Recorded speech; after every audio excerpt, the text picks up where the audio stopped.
ሰላም ውድ አድማጮቻችን ይህ ያያ ስፖርት ነው። ውድ አድማጮቻችን የጥሩ የዝውውር መስኮት እንግዲህ በዝውውሩ እንቅስቃሴዎቹ እንደቀጠሉ ናቸው። አርሰናልን የሚመለከቱ መረጃዎችን በእነዛ ጉዳዮች ላይ ይዤ ተመልሼ መጥቻለሁ። የጉዳት መረጃዎች አሉ። የካላፊዮሪና የሂንካፔን ዝውውር እናወራለን። ማይክል አርቴታም ይነሳል። እንዲሁም ደግሞ በተለይ የቀድሞ ተጫዋቾች አርሰናልን በብዙ አይነት ሁኔታ አስተያየታቸውን እየሰጡ ይገኛሉ።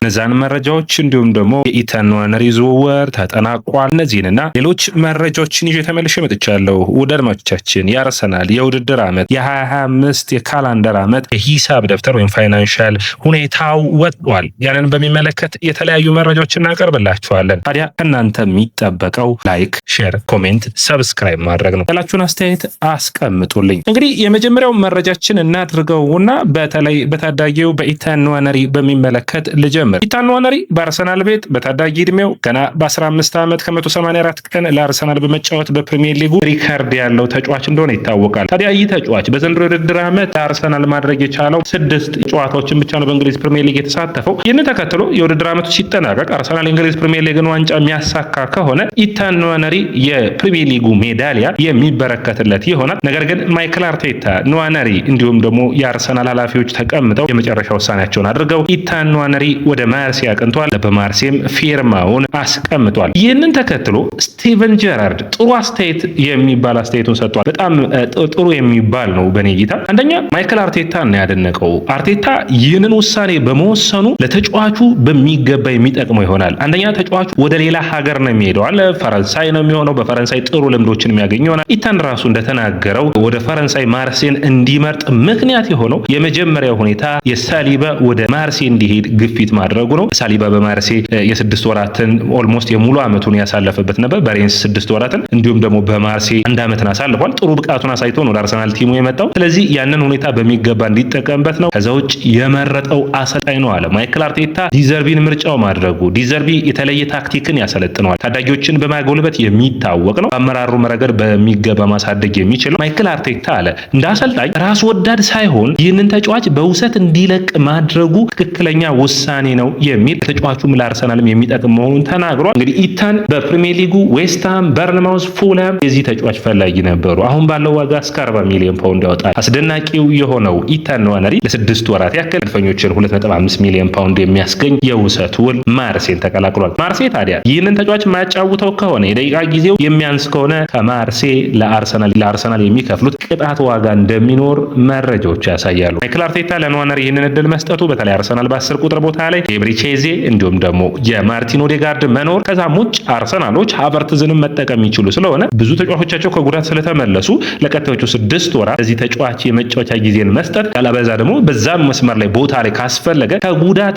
የሚመለሰው ማክስ ዳውማን ይኖራል። ያንን ተጫዋች መጠቀም የሚችልበት እድል ይኖራል። ስለዚህ በአጠቃላይ ለሁለቱም ለንዋነሪም ለአርሰናልም ለሁለቱም ውጤታማ የሚያደርግ ዝውውራቸውን ነው ያደረጉት ማለት የሚቻል ነው የሚሆነው። ሌላኛው መረጃ የሚሆነው አክሰል ደሳይ እንግዲህ ማርሴል ደሳይ የምታውቁት ነው። በእንግሊዝ ፕሪሚየር ሊግ በቸልሲ ቤት በአውሮፓ መድረኮች በኤሲ ሚላን በጣም አስደናቂ ፐርፎርማንሱን ያየ ነው። ደሳይ አስተያየቱን ሰጥቷል። መድፈኞቹ አለ መዘናጋት የለባቸውም የሚል አስተያየቱን ነው የሰጠው። አርሰናል አሁን ያሉበት ሁኔታ በጣም ጥሩ ፐርፎርማንስ ነው። ጥሎ ማለፍ ጨዋታዎችና እንደ ዩናይትድ ባሉ ጨዋታዎች ግን የራሳቸውን ማዘናጋት እንዲሁም ደግሞ ሽንፈትን ሊያስተናግዱ እንደማይገባ አስተያየቱን ሰጥቷል። ከዛም በመቀጠል ደግሞ ፈረንሳይ አለ ሳሊባን በማግኘቷ በጣም እድለኛ ናት። በዓለም ዋንጫው የተለየ ብቃቱን እንደሚያሳይ ለሀገሩ ፈረንሳይ ማርሴል ደሳይ ተናግሯል። ደሳይ እንግዲህ ከነ ደሳይ እንደዚህ አይነት ሞገስን ማግኘት ለሳሊባ የተለየ ትርጉምን የሚያመጣ ይሆናል። ብዙዎቹ ደሳይን እያዩ ነው ያደጉት። ስለዚህ በጣም የሚደንቅ ነው የሚሆነው። ሌላኛው እንግዲህ በቅርቡ ደግሞ ከዛ አትሌቲክስ ጋር በተለይ ዩቲዩብ ገጻቸው ላይ ኢንተርቪው ያደረገው ጁሊያን ቲምበር ከአርሰናል ስብስብ ካሉት የትኛው ተጫዋች ነው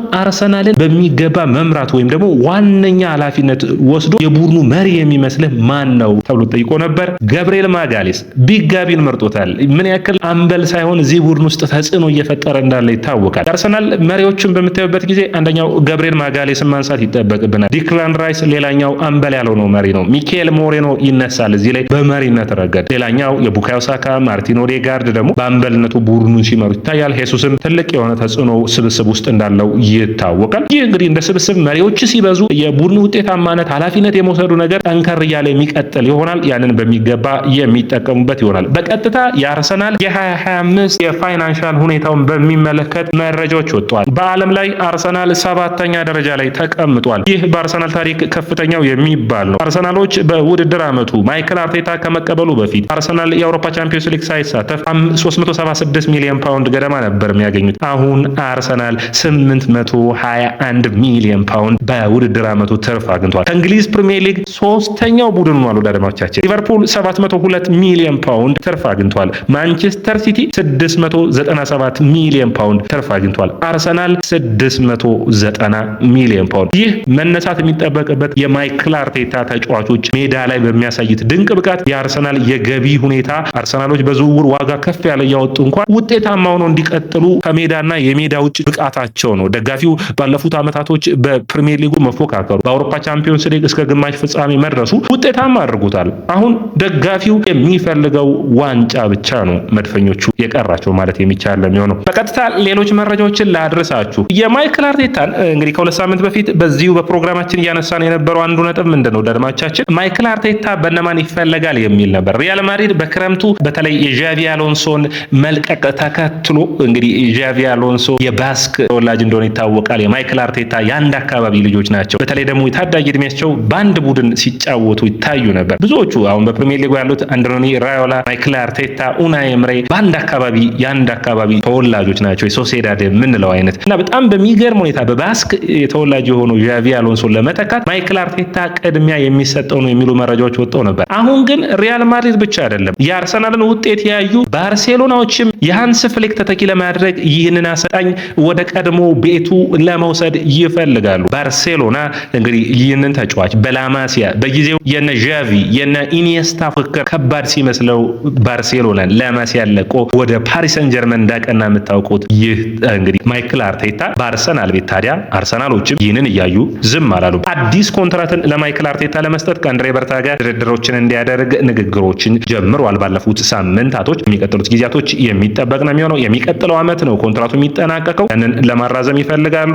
ማንቸስተር ሲቲም የአርቴታን ሁኔታ በሚገባ እየተከታተል እንዳለ መረጃዎቹ የሚያሳዩ ነው። ሌላኛው የቀድሞ የአርሰናል ተጫዋች ያለን ስሚዝ ስለ ሊዩስ ስካሊ አስተያየቱን ሰጥቷል። ስካሊ አለ በአርሰናል የግራ መስመር ተመራጭ ተከላካይ አይደለም። በደረጃ ሰንጠረዡ ላይ የአርሰናል 3 ከሱ የተሻሉ የግራ መስመር ተጫዋቾች አሉት። ካላፊዮሪ፣ ሂንካፔ እና ጁሊያን ቲምበር ናቸው። ስለዚህ ስካሊ በሚገባ ራሱን ማሻሻል የማይችል ከሆነ አርሰናሎች በክረምቱ ይህንን ተጫዋች በመልቀቅ በተለይ ደግሞ በፕሮፊታቢሊቲ ኤንድ ሰስቴናቢሊቲ ሩል ላይ አርሰናሎች ከፒኤሳ ሩሉ ሁኔታ የሚጠቀሙ ስለሚሆኑ ይህንን ተጫዋች በመሸጥ ሌላ ተጫዋቾችን ማምጣት የሚጠበቅባቸው ሊሆን ይችላል የሚል አስተያየቱን ሰጥቷል። በእኔ እይታ ግን ስካሊ ወደ አማካይ መስመር መመለስና ይህ ተጫዋች በተለይ በታዳጊ እድሜው በጃክ ዊልሸር ስር የአማካይ መስመሩ ላይ አስደናቂ ከሚባሉ ተጫዋቾች ውስጥ አንዱ ስለነበር አርሰናሎች በዛ ቦታ ላይ ይህንን ተጫዋች ቢጠቀሙበት ውጤታማ ሊያደርጋቸው ይችላል የሚሉ መረጃዎችን ነው ወጣዩት። ሌላኛው እንግዲህ አርሰናል በበርኒዮ ባይደን ጉዳይ ላይ ይህ እንግዲህ አሁንም እየተነሳ የሚገኘው ብራዚላዊው ፔድሪ ይሉታል በአማካይ መስመር ላይ አስደናቂ ተጫዋች ነው። ታዲያ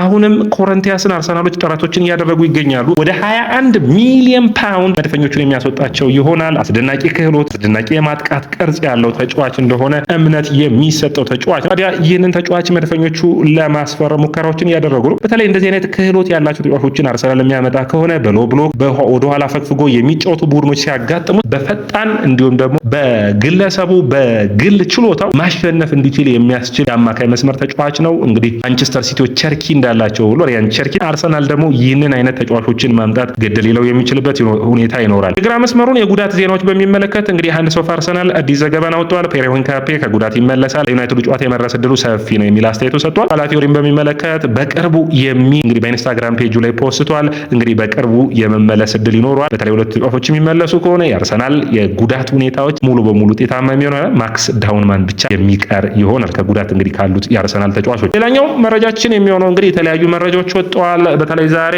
ዴቪድ ኦርንስቴን አዳዲስ ሀሳቦችን አወጥተዋል። ያንንም የምንነግራችሁ ይሆናል። ወደ ዝውውሩ በቀጥታ ስናልፍ የመጀመሪያው መረጃችን የሚሆነው ጁሊያን አልቫሬዝን ይመለከታል። የ25 ዓመቱ አርጀንቲናዊ የአትሌቲኮ ማድሪድ ተጫዋች መድፈኞቹን እስከ 115 ሚሊዮን ፓውንድ አወጣው ይህንን ተጫዋች የማስፈረም ፍላጎት አላቸው። በተለይ በክረምቱ የገብርኤል ሄሱስ እና የገብርኤል ማርቲኔሊ የመልቀቅ የሚጠበቅ ሊሆን ስለሚችል ሁለቱም ብራዚሊያን በአንድ አርጀንቲናዊ መድፈኞቹ የመተካት ፍላጎት አላቸው። በተለይ ይህ ተጫዋች አምና እስከ 150 ሚሊዮን ፓውንድ የማውጣት ዋጋ ይኖረዋል ተብሎ ይጠበቅ ነበር። ነገር ግን አሁን መድፈኞቹ በአንድ አንድሬ በርታን በመጠቀም አንድሬ በርታ ወደ አትሌቲኮ ማድሪድ ይህንን ተጫዋች የወሰዱት እሳቸው እንደነበሩ የሚታወቀው። ስለዚህ የበርታን የግለሰቡን ኤጀንቱን የማወቅን አርሰናል በመጠቀም ተጫዋቹን መውሰድ ይፈልጋሉ። ነገር ግን ቸልሲ፣ ፓሪስ ሰን ጀርመን፣ ባርሴሎና ሌዋንዶቭስኪ ተተኪ አድርጎ ለመውሰድ ጥረቶችን እያደረጉ እንዳለ መረጃዎቹ ያሳያሉ። ወደ አድማቻችን ሌላኛው አርሰናል አሁንም ታዳጊ ተጫዋቾችን መመልመሉ እንደቀጠለ ነው። ፒያኖ ስፒዚቶ እንግዲህ በጣም በተለይ ሳንሲሮን ጨዋታ ላይ አርሰናል ተጫዋች ተቀይሮ ገብቶ እንግዲህ በላውታሮ ማርቲኔዝ ተቀይሮ የገባው ጣሊያናዊ አጥቂ ነው። አርሰናሎች ታዲያ ይህንን ተጫዋች